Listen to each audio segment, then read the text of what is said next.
Hello and welcome to a very special episode of The Imperial Truth. I am joined by Mr. Graham Mills. Hello, sir. Hello there. How are you? I'm wonderful, and we're both on talking because it is the greatest day in heresy.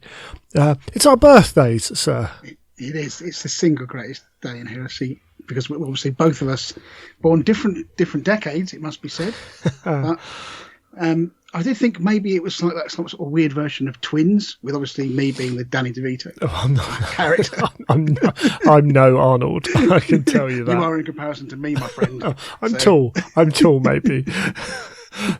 That's about where it ends. Okay. Tall with a dodgy accent, but that's it. Yes, indeed. We share a birthday, January the 23rd. I wonder if there are any others out there of import enough to qualify. You know, for the greatest heresy day. Indeed, yeah. You know, there's got to be criteria to enter, surely. Well, I think we should claim it as our own, frankly. I mean, before the show, we were talking about what a very grim day the 23rd of January is to have a birthday. Yeah. And, you know, for the both of us, I think, for our own personal sanity, this would be something, right? It would be something to, you know, offset the fact that it's the most miserable week of the year. Everybody's skint, you know, it's traditionally a very, very bad time to have a birthday.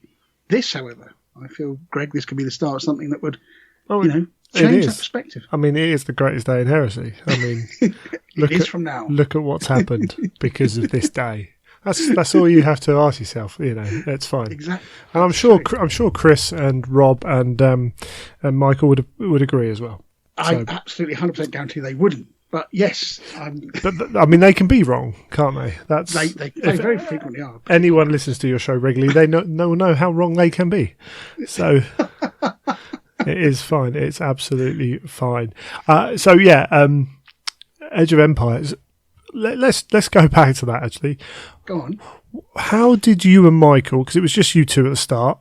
Yeah. What drove you to starting a heresy podcast? That's a really good question, actually. I was having to think about this and trying to work out how did we manage to sort of. It was something we more fell into than premeditated, and so what was happening was that Michael was kind of running events in the Northeast, and I was running heresy events, like one-day events in the Northeast, and we went to the same gaming club in Durham. And I don't know how this transpired. You know, we were going to the same events, doing the same kind of things, but I happened to sort of say on one of the sort of chat things that Michael was on that, hey, you know, maybe we should do a podcast, rather jokingly. He's like, "Oh, I've got all the gear," and I was like, "Really?" He's like, "Yeah, I've got all the microphones. We might do a podcast forever." And I was like, "Well, let's do it then." And honestly, that is it. I will say, without sounding massively sycophantic here, Greg, I will say that we definitely had your ethos in mind when we did Edge of Empires, which is the nicest thing I'm going to say to you all evening. But I think there was something, you know, we didn't want to go down the kind of sort of joke, you know, humorous thing, because we're not very good at it. Yeah. And what are you saying? Mine, I'm not funny. Is that what you've just said? I'm not saying that at all, mate. Okay. Just checking. Just checking. But it was, you know, there are people who do that and do that very, very well. But that was never going to be our shtick, if you like. There were some people doing that very badly as well. There was a lot of people doing a lot of things. So I mean, it went down the that kind of more informative route, if you see what I mean. And to sort of start from there. But I think the other thing that was very key, if I'm honest, was the no swearing thing.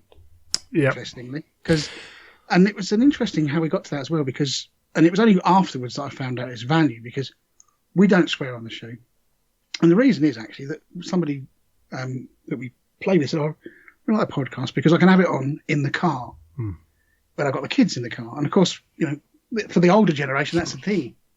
And obviously, I'm old, so that kind of appealed. So I think there was certain things in that kind of, you know, more informative sort of aspect of the things that we do. What other ones were out then? So it was me, then the Aussies, then Eye of Horus, Age of Darkness came, and then was it the Swedes? Was it Northern Heresy? Was it Northern Heresy and Varangian? Was it about that time, like Gino? Yeah, well, you were after the Gino, were you? Yeah, definitely. Okay, I can't try and remember. It's been. They've come and gone. They've come and gone. So many. I think Road to Terror, I think, was about the same time, maybe. Right, okay. I think. And very much in those early days, there were a lot that had a similar style.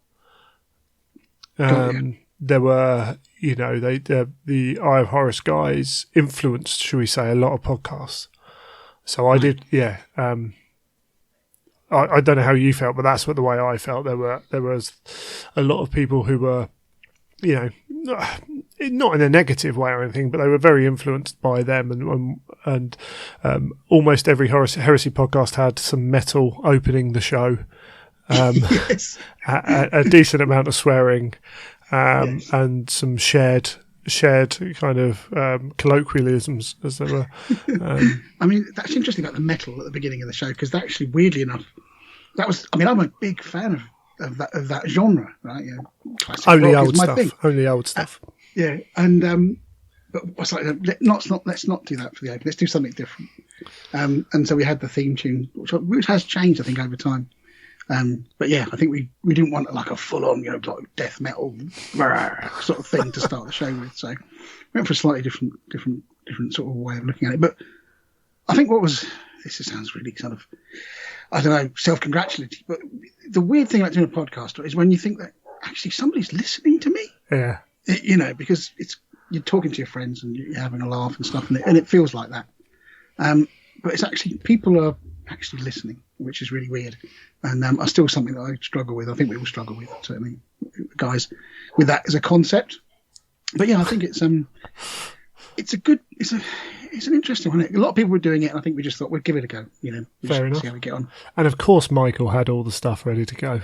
He absolutely did. The man is like I predestined. I think he didn't want to do a one-man show, I think, and we just happened to be really lucky, to be honest with you, in that we had different of styles, but they were kind of complementary. Yeah. And that's been super useful, and that's one thing that we really like about the show. We get on well, and we do. There's a bit of competition, particularly between myself and my brother, and now Rob's involved as well. And Michael is the sort of the glue that keeps all of that together and keeps it into a place where we're not actively having a massive party with each other. So yeah, I think it's really cool. And his straight man act, I don't know whether he does it on purpose, and I've asked him this many times. His ability to put something out there that everybody knows is a massive innuendo, and we're like, just can't stop laughing. But he says he does it completely innocently. Oh no, it definitely is. You can tell by the delivery. You wouldn't be able to deliver it that well, that often. That is true. You would slip up somewhere. So what about you, Greg? I mean, where did I mean, you sort of were pioneering this stuff. Where did you kind of? Do you know what I'm going to do? I'm going to do a podcast. So when I started listening to podcasts back with Podhammer, a few months into Podhammer, and Podhammer was a Warhammer fantasy. In fact, no, did I start with 40k Radio? I might have started with Podhammer, then found 40k Radio. So this was going back to the early days of Wargame podcasts. Wow. God blimey, yeah, this must be 10 years ago. Blimey, yeah, no, because I was living with my parents at the time, back with them, and I was always intrigued by at that point, and then I went to eventually got round. I'd listened to all the various Warhammer ones that came out, and I went to yes, because that's right. I wanted to go to Gen Con for my 30th, and that fell through for various reasons. So I went for my when I was 31 and a half, and while I was out there, Garage Hammer were going at the time, and I started talking with David, and I appeared on their show. Can't remember if I'd been on any. I think I might have been recorded on location on another show, but kind of got a bit of a bug then, and then started to think about, do I? I'm a white male in my 30s. It's about time I told everyone my opinion and made sure they listened to me. And so I did actually start to look at it. I listened to. I've had a drive. I've been a driver for many years of my life. So at one point, I've got like 60 odd podcasts on rotation on my for various subjects. Some of them don't always release regularly, things like that. But I listen to podcasts about podcasting, and I listened to about 4 of them for the best part of a year before I finally worked out how to do it. What I'm doing, I still don't really know what I'm doing. to the point where I might have found a new way of recording that will suit me more, because if I have to move this mixer again, and I've almost quit this show once, and that was when I moved into my missus's flat, and bless him, Neil, I was trying to call Neil and he could hear me. Sorry, I could hear him, he couldn't hear me, and he was trying to help by making constant noise so that I could tell if it worked. And after 5 minutes of Neil just making constant stupid noise, I was swearing down the thing, I'm effing doing, I'm gone, and I had to shut him up and just turn it off and walk away from him. And that was it, I was done. And then I realised I literally just one button I managed not to have pressed. It was the simplest thing. But yeah, so I did that for a long time. I started trying to make a Warhammer podcast with my mate. Don't think it just didn't feel right, and it would have been very dull, and yeah, it just wasn't anything. And then I was like, this Heresy's been out a little while now, and I was doing a Heresy podcast, and then I finally it all clicked together, and I was like, oh, I can do this. And Marcus was on that first show, he loved his Heresy. I was like, oh, let's just go for it, see what happens. And that was it. I was like, someone should be doing this. Yeah, totally. And I'm amazed it took...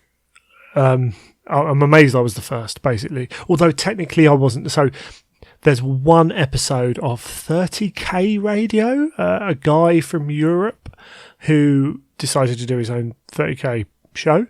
And he says during that episode how nervous he was. It's not really his thing. He's helping to push it. And bless him, it sounded like it. But fair play, he did it, but he did one show. So I don't think that counts.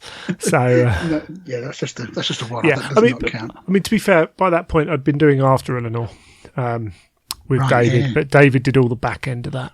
So and I'd appeared on Bad Dice, Heel and Hammer, Garage Hammer, and a few other podcasts at that point as well. Cool. So yeah, long-winded. Yeah, it's interesting, isn't it? Because it's like one of the sort of running jokes, I suppose, of Heresy is like, who hasn't got a podcast sometimes? And but I think that's part of the joy of the community, right? It isn't a community where people don't feel that they can contribute to it in some way. I think that's a really cool thing. I never thought that was a problem. It's quite funny. You talk about you've got listeners. That first ever Adepticon I went to, I was talking. I knew almost all the Games Workshop staff who were over there. So I was standing talking to, I think it was Adam Hall, actually. It was either Adam Hall or Andy Smiley behind the tables. And this big guy, I mean, he was like tall and broad. He wasn't fat. He was big. Just kind of turned around to me and was like, "Are you Greg Dan?" And I'm like, "Yep." And he's like, "Love the show," and just like turned around and walked off. And I was like, wow, that's weird. That's a freaky thing. And that never kind of goes away. Every now and then, so the last time I was at Adepticon, I was doing some bit shopping, looking around the second-hand bits, and I was talking to my mate Dave, and I saw this guy look at me like with this quizzical look on his face, and then I said something to Dave, and he went, "It is you." And I was like, yeah, okay. And I think, I mean, it helps that I'm in America and I've got an English accent. It becomes easier to identify, but I don't think you ever get used to that. Although, so I mean, this is the ego field episode, so we can say things like this. Let's do it. One of the funniest ones was my mates came to a weekender, and they, by this point, it was a few weekenders in, so I know a lot of the people there, just from being in and around the community, and I know a lot of the staff anyway. And a couple of my mates are less kind of outgoing, so they, I'd stride off somewhere and they'd be with me. And some people have made jokes that they were my hangers-on just because of the persona and everything else as well. Yeah, it's a silly little thing, but it did get to them a couple of times. But this guy turned around and goes, "I know you." And I'm like, I don't know, mate. I don't know. Where are you from? And he's like, Southampton. I said, well, I go down and play in Portsmouth at this event with Warhammer. He's like, no, it's not Warhammer. I was like, well, I did this event for 40k. He's like, no, it's not 40k. Do this. And I went, jokingly I went, well, I do have a podcast, like that, because that was the running joke. And he went, yeah, that's it. And I was like, that moment on, I'm like, nah, well, just can't be helped, can it? Cannot be helped. It is a very weird feeling. I've been playing people and they said, it's really weird. You sound very slightly different to when you do on the thing. And you're like, oh yeah, you listen to the podcast. It's like, oh, cool. I think the first time it happened, it really threw me. Yeah. I think I don't know where it was. It might have been a Warhammer World or something. To be fair, we had the T-shirts, right? So that was a bit of a giveaway. Yeah. But it was like, yeah, I really like your podcast. And I was like, what are you talking about? Yeah. And I think he brought his son over. Said, it's these guys, take a photo. Oh, that's cool. And I know that sounds like, this is a very small, a niche of a niche kind of thing. But even so, it's nice, I guess, because obviously I'm a massive narcissist, according to my brother, that to get people doing something that people enjoy. Right? It's nice to know that you're not just wasting 5 hours a month talking to no one. That is also the other one. It's like it's not just sort of just me shouting into the void. There are actually people listening. So my wife has put up with me hiding away, and she's having to be quiet in the rooms. Back in when we were in the flat, she was literally sitting 5 foot away from me while I'm interviewing author or whatever, and it's like you can read or do your sewing or whatever, but don't make any noise. That's fine. No noise. And bless her. And then she came to Black Library Weekender with me, and I said, Heresy. It was Heresy Weekender because it was 5 days after I got back from Las Vegas Open, and I thought if I just go to the Heresy Weekender by myself, this could be bad. So she came and she I can't understand why you'd think that. No, she visited the spa for that weekend, which is great, and she loved it. Good. And she got to know some of my friends there, and actually, it was really cool. But I said to her, look, do you want to come to the spa? It's cool. This is the big weekend of the year. This is the one. I will know a lot of people there. Got a lot of friends there. There's going to be a lot of stuff going on. I'm going to be engrossed in it. When I'm out there, I won't mean to ignore you, but I will be busy because it's quite packed and everything else. And she was like, oh, yeah. You're a big Ed. And she was taking the mic. And we got there and we sat down and we had a drink. And this kid came straight up to me and went, you Greg Dan? I was like, yeah, love the show. And he started talking. And then a couple of minutes in, he turned to Emma and said, so have you got a Smaug yet?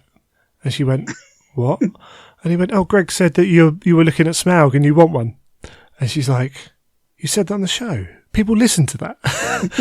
And that was the moment she was like, oh, people do actually listen. This isn't just, me, like I say, particularly, and it's such be quiet. Don't disturb me on Wednesday because we're recording. And you're right.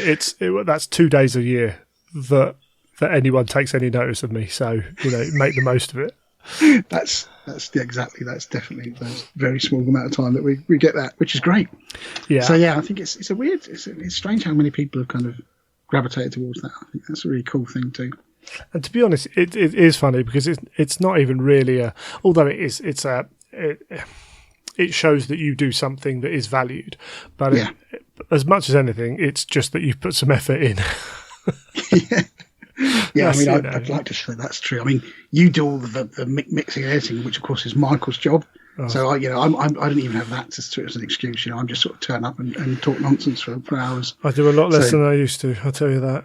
That's a lot of work, and particularly if I'm doing something separately, and then Michael has to kind of make sure it all balances out with the rest of the show and stuff. So, the unsung hero, Mr. B.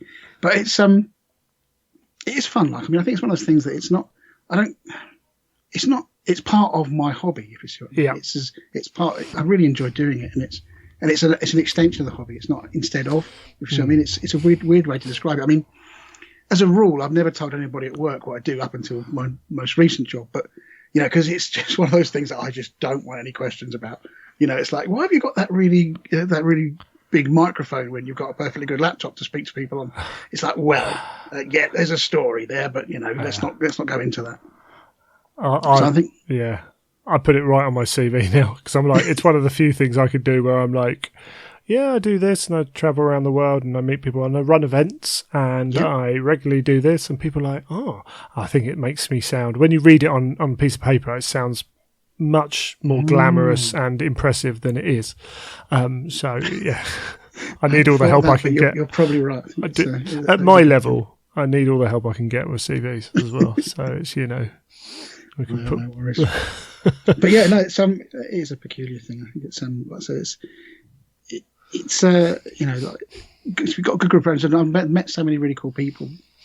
Not just through the hobby, but also through the podcast as well, and people that wouldn't necessarily have bumped into, had long conversations with, or formulated a sort of a friendship.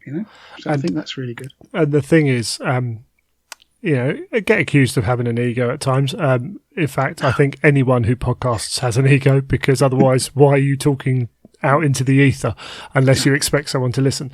But if we really were ego fueled, should I say, then my God, you wouldn't do heresy, would you? You'd do 40k. You do the game that everyone plays and listens to. I remember Carl Tuttle telling me the numbers when he was at his peak, and it might be now, I don't know. And I'm like, yeah, I do okay. It's a very different thing, isn't it? And you're right. I suppose we have made things particularly difficult for ourselves. If we were only in it for the groupies or whatever, it's not going to happen, is it? Let's be honest. So, yeah. No, that's the Adeptus Titanicus podcast. That's what I'm in that for. It's all good, groovy. Shall we do? You came up with a good idea. I'll give you all the credit for this. Seeing as this is our favourite day of the year and the greatest day in heresy, give us.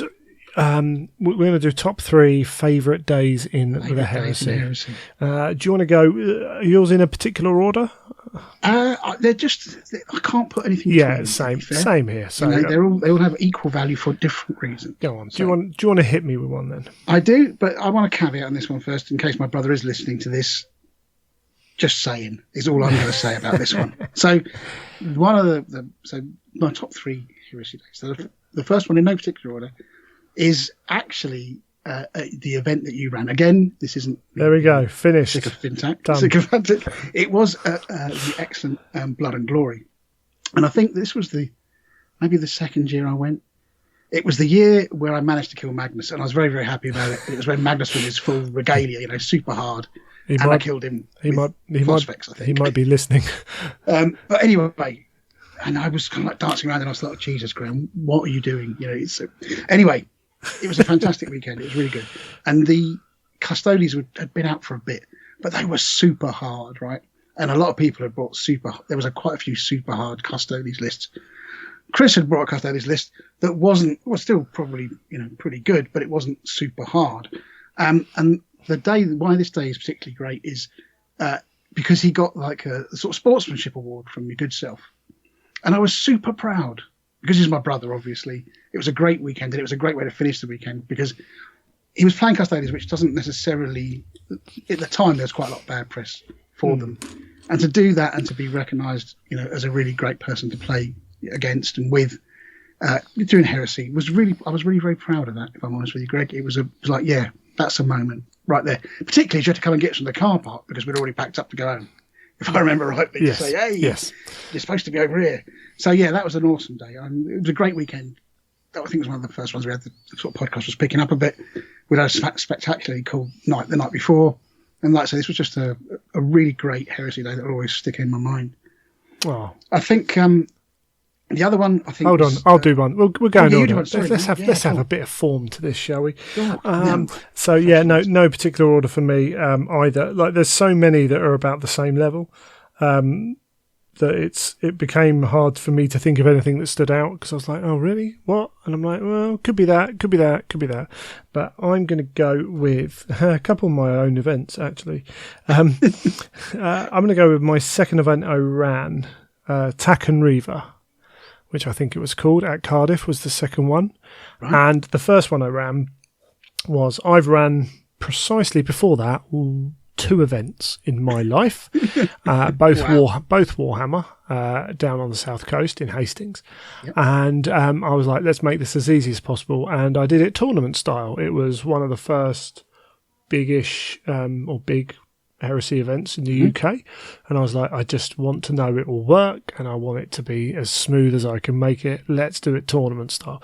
The second one was my first narrative, and not everything worked right. The system for choosing tables and who played who was a bit manic and chaotic and everything else, but everyone had fun, everyone bought in. I did. I think I did. Yeah, I did named character deaths for the first time, and I had people finding relics and team captains and all that. And I was like, and that was where looking at it, it was like, okay, this game works like this. Like this is the way, or it's not the way to play, but the narrative style. However, we're going to move forwards with it really does make a difference. And really highlights where this game can go. And there were great people there. I'm trying to remember if that was the one where Rudgy was playing Johnny Cuddles, and I had to keep telling them to stop talking and play the game. It might also be the one. It might be the one that weekend quad launchers were released, and Rudgy had 3 or 4 in his army, all painted, and the first game he's put them down. The bloke's gone, oh wow, how'd you get hold of them? They're only being released at 10 o'clock today, aren't they? And you got all yours painted. And then Roger was like, smiled at him and looked at the poster to his side and was like, that's my knight on the poster. But yeah, I mean, Cardiff's such a great event. I've never had a bad gaming weekend in Cardiff, running or playing, which always helps. And the people who came were awesome. And yeah, the narrative works. Yeah. I think I was at that event. You were. I think that was the first time I met you guys. It would have been, you're right, yeah. But it was a hell of a drive from here, like. Oh, but yeah, bless. It was a super venue, that one. It is fantastic. Really nice. Can't wait to get back there and run another one. Yeah, that was really good. That was a great weekend, actually, now you mention it. Yeah, it was just a 7-hour plus drive, I think, to get back to the Need the Northeast. Monday off next time. Yeah, for definite. Yeah, that was a cracking weekend. Didn't you use, is that the one we used playing cards and stuff? Yes, badly. I remember that. Yeah, everyone trying to run round and try and find their cards on the table. That's right. It did not work. The concept was there. The execution was not. What it was nice is, like I said, I think I'd mainly played, other than the events that I'd run, I'd mainly played tournaments. So going to yours was like a large scale narrative thing, which was, I'd been doing. Yeah, I'm trying to remember how many players it was. I think it was. It must have been 40, wasn't it? I think it was over 40. I think it was nearer 60. Wow, Jesus! Sorry. I think, yeah, it was the first big one. But yeah, trying to remember. It's a long time ago now. But hey ho. Good one. Very good. Do you want me to go next? Yeah, go. Second one. So my next one, of course, I'm talking about my own event. Hey, what the hell? It's Ego Day, right? Yes. But this was the end of not last year's Company Legends, but the Company Legends before. And this was a really great day because this was the first we'd kind of got into our stride a little bit at this point. And we obviously made things massively complicated, as we always do, and over-engineered everything, as we always do, and done some crazy stuff that we later took out because it was just too difficult to keep doing. But there was a really cool moment at the end of the second day, which was this: when you're doing a narrative event, sometimes you think, this story, right, we've put tons of work into it. Does anybody actually care? And not everybody does, and that's absolutely cool. In fact, that's no problem at all. But there were people that were actually listening. And I think that was one of the things that they were surprised at the end of the story. And as I was sort of reading out at the end, it was like, oh, wow, that was really cool. That massive ego boost, of course, which was what we're talking about anyway, it's the theme of the show. That was a big deal. I mean, that was really great. I've never had that repeated, incidentally, but it was a really good deal. I got some great feedback from that one. And it was a nice feeling because people don't always see how much work is involved in some of these things. And we've got a team as well, which really helps. But, there's a huge amount of effort that's gone into some of this stuff. And sometimes it's nice just for people to go, you know what? Thanks. That was awesome. And it's like getting that story to land was really cool. So that was a really, really cool day for me personally. Yeah. That's my second one. That's cool. Yeah. No, it's, there is definitely something about that sense of, oh, it worked. Yeah. And people appreciated it and let us know it worked. Like, even if it was for 2 people out of 60, 70, who cares? Totally. Like, it worked. There's nothing wrong with that. Company of Legends was close for me, picking an event. But much like some of the other events I went to, I can't really pick one out. Yep. So it was like, oh, yeah, Company of Legends. And then I'm like, but they all meld into one. It's just like, I have X amount of days that I've been up in that scout hut, and I almost can't remember which day goes with which event or anything like that either. But no, it's all good. I'm going to go for Adepticon. The first Adepticon I went to, Heresy was a very young game, and I played Warhammer all weekend. and did quite well actually with a really funky Warhammer list. And I was on table 5, game 6, I think, and got absolute with an all Khorne demon list with no magic or anything like that. And I got hammered game 6, but to be honest, I didn't expect to be anywhere near that. It was really good. But I met so many people. I knew so many people over in the Warhammer community, and I didn't know anyone in the 30k community. I didn't really interact with anyone. But I walked past and they had, 5 or 6 tables out in a little side room. But it was there. Yeah. And it looked awesome. Mm. And it was like, I've really got to shift my gear up with this game. And it was that kind of, I should have come here and, I didn't have an army. So I've probably told this on the podcast. I wasn't going to get a Heresy army until Space Wolves came out. And I was cool with that because Space Wolves, because they were going to go in chronological order once they'd done Isfan. Right. Perfect. Space Wolves are going to be book 4 because Prospero happens before, all that happens before Calth and all those other events. Totally. Yeah, brilliant. So all these people that moan about waiting for their book, actually Space Wolves had to wait a fair while. And then they released the Thanatar. So, and that broke everything. But yeah, so I was like, I don't really want to get an army, but I do want to talk about this game. But yeah, that really, really fired things up, that Adepticon weekend. I don't even know who was there. I don't even know if the Grey and Legion were involved at that point. Don't think so. Could be wrong. Whoever was running that, I say it's a number of years ago now. But people were there with their really expensive models hidden away. In the corner. In the corner, indeed. I think there might have been the odd Primarch model in the cabinet for the painting competitions, but it was very, very quiet. But yeah. It's great for that. I mean, I noticed when we've been to Blood and Glory, for example, and we're in the main hall with the other games, people come past, and go, what's that? Because they're used to 40k or Sigma or something. And it's like, wow, what's that? That's so fantastic. Because you've always got all the Forge World gear, right? Or quite a lot of the armies have, and they just look spectacular.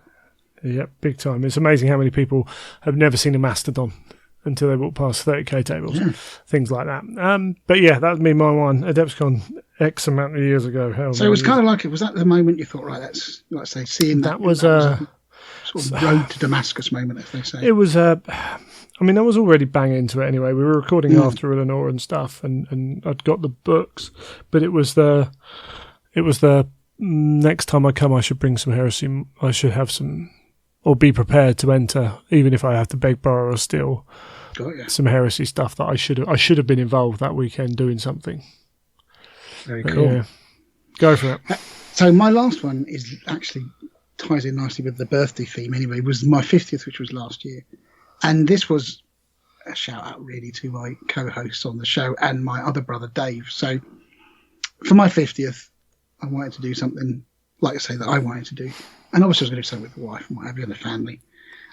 So we went to, everybody came up. So my brothers came up from the south. We picked Rob up on the way. Mark and I drove down from the northeast. And we went to, I can't remember, Board and Sword, or it's in Derby. Yeah, I think Swords, like that. Board and Sword. That's it, yeah. Because we couldn't get Warhammer because it was all booked up because there was an event going on. And it basically had a massive weekend of heresy between the 5 of us.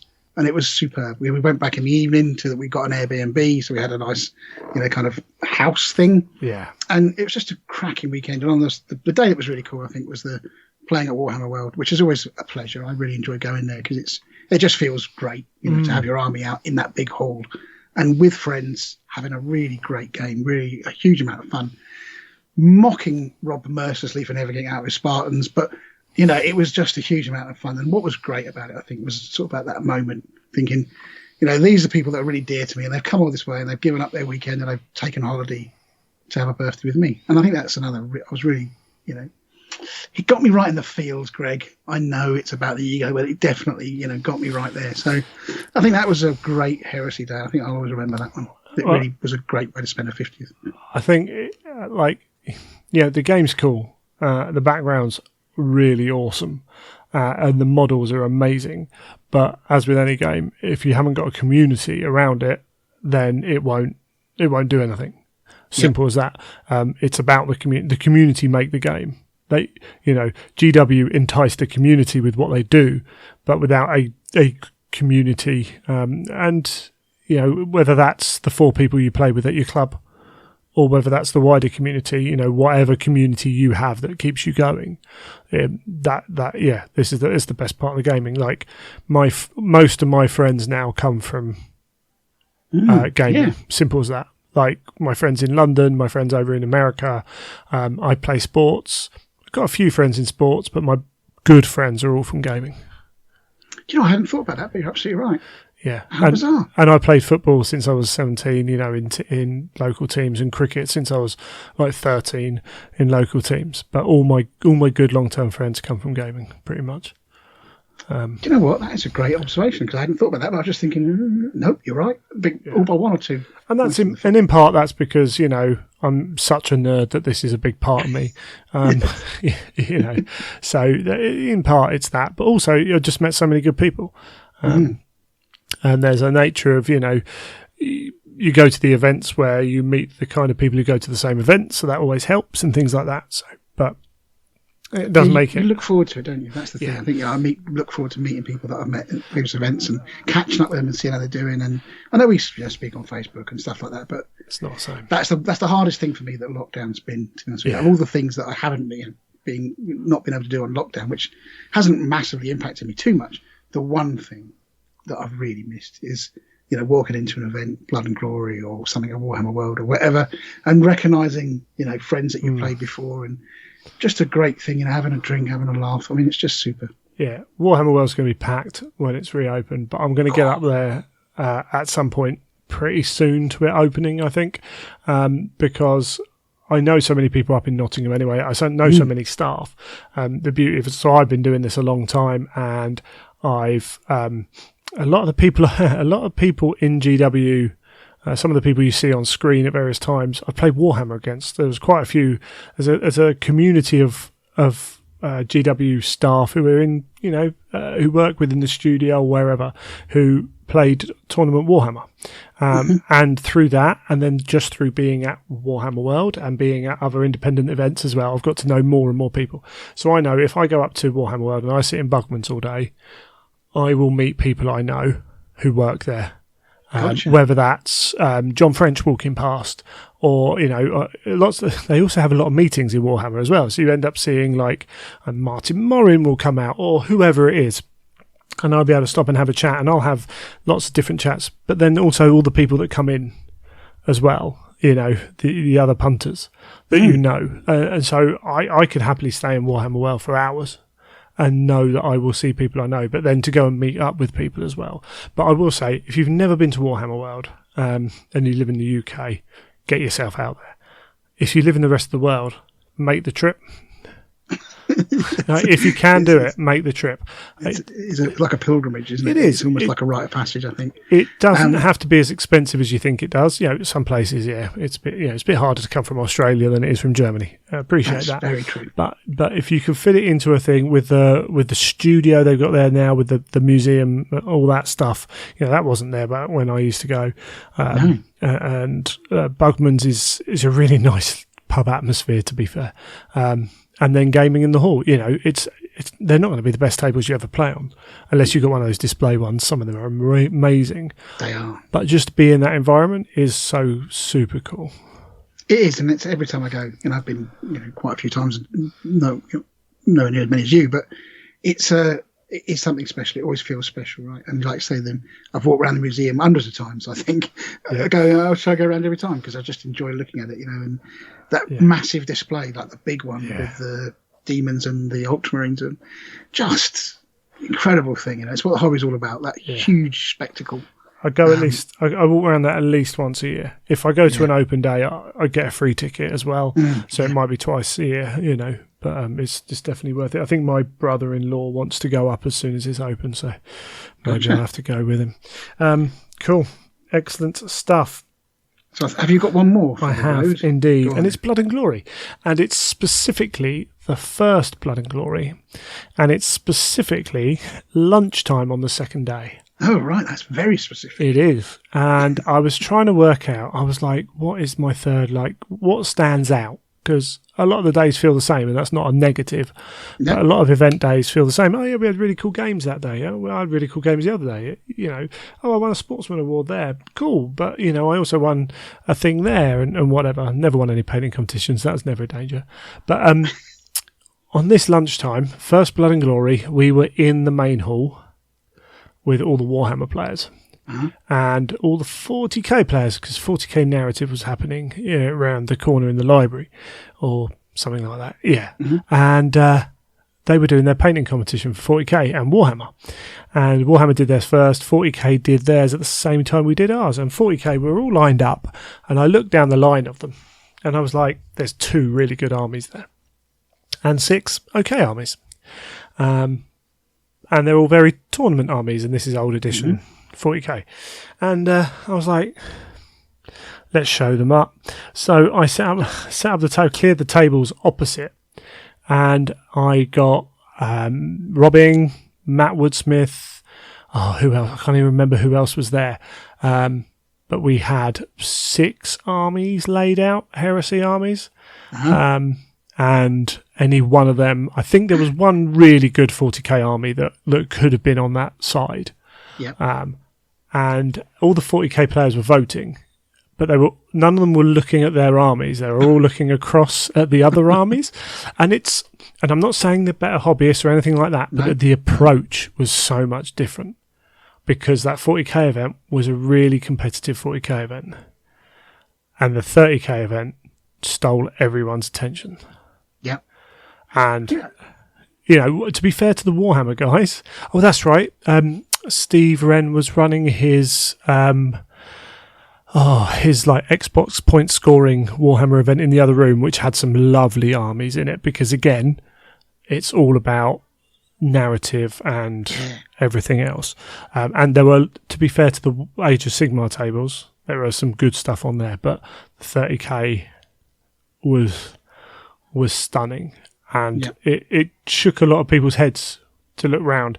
And even when the next year we moved into the room out the back, when people eventually came down to look in, they were like gobsmacked. Nice. But yeah, that lunchtime was really good. I was going to say, there was an option to put in London Heresy 1 for similar reasons, but I refused to put in a London Heresy in any way, shape or form into this event, into this section. So the scars are still very deep. It's raw. It is raw, yeah. But yeah, no, that was it, yeah. It's really interesting, I suppose, a little segue, but the thing that got me into Heresy to start with, right, wasn't the models, because I'm not a great painter. I love looking at models, but it's not the thing. And it's not even the lore, as you know. What it was that the people that were playing it, compared to the people that I was playing 40k with, were having fun. Yeah. Like having a laugh. Like having a banter with each other. It was like, why? And here I am on these tables where nobody's speaking to each other. It's super serious. It's tournament play, and it's like everybody wants to min-max everything and get their win percentages up. And then over there in the rest of there's these guys arsing about, and they're having an absolute great time with their armies. And I was like, I'm playing the wrong game. Yeah, I think, it is a hard one because there are plenty of people who play 40k like that. Unfortunately, the prevailing 40k environment I see in clubs is that tournament approach, which has got better, I will say. In Age of Sigmar and Warhammer, as it was a lot better than 40k has been. But there is still that element of the competition is a driving force. I think that was the weird thing, I suppose, was that was what I was used to. Right? Yeah. So it wasn't as if I was looking for narrative games at that point, right? I think it was so without sort of besmirching 40k players or anything, I was quite happy. I thought in my little world of competitive 40k, but it was that kind of moment, like you said, where you see something else and your head's turned, and it was that. What are they doing? Why are they having this? Or it's the same rule set. Why are they having much more fun than I'm having over here? And I think that was the thing. I think it was just I was quite happy playing. Well, I suppose I thought I was quite happy playing competitive, but not really. No, absolutely. That's cool. And I only say that because some 30k players will give other game systems bad raps, and I don't, the systems aren't the thing. It's just an approach in gaming, and some people love it. Some people are analytical in the way they game, and that's what they want, and that's cool. But I can only do so much of that. I can do it. I played Warhammer competitively for a while, and I was, half decent to sometimes fairly good. And I love nothing more than that moment where I'm like, head down. Sorry, dude, I've got to concentrate for 10 minutes here because I'm in trouble and I'm going to beat you, but it's going to take some thinking to do. But there is also something for, typically a Worldies player going, well, I'm within 12 inches, so I have to roll a charge. Yeah. Exactly. You're like, that's not in your rules. And he's like, no, I'm a World Eater player. And I'm like, the orcs of 30k, bless them. And that's a great thing, isn't it? Where you sort of play to. I mean, obviously, Iron Warriors, it's not hard to sit at the back and shoot things. So, but I do play other armies. But to get into the spirit of that army, I think is a really great thing. And that rather than just taking, I'm no angel when this comes, but rather than just taking those units repeatedly because that's the best combination, it's like I'm going to put this and I'm going to put that and I'm going to put this in because it's different, right? And I've got different things to play that makes it more interesting to play against. Because the best games I've had are the ones that I've lost. If I'm honest, it's I've had really great. It's that close game where it could go either way. Yeah, those ones are really awesome. I like those. I can't remember who it was. Someone, I took my Mechanicum and they turned up and they'd been getting beaten all weekend because they'd taken a Noise Marine list basically, and they had the noise weapons on 3/4 of their army, and they're like, it's terrible, and I'm like, hold on, it's fairly high strength AP4. I play Mechanicum, dude. Like, that's gonna rinse me. And he's like, no, it doesn't do a lot. I goes, all your stuff died quicker than I thought it would. And I'm like, yeah, it will do to that. Who takes that, honestly? But that's part of the fun, isn't it? Totally is. It's all gravy. Wonderful. Well, here's to another year of another year older, and I shall catch up with you, if not before, but definitely for next, as is now to be called, Heresy Day, the 23rd of January. Put it in your calendar, folks. I think hashtag the Greatest Day in Heresy Greatest Day in Heresy is what it needs to be known as. Superb. Awesome. Great stuff. Cheers, Graham. Thanks, Greg. Huge amount of fun. Ciao. All right, bye.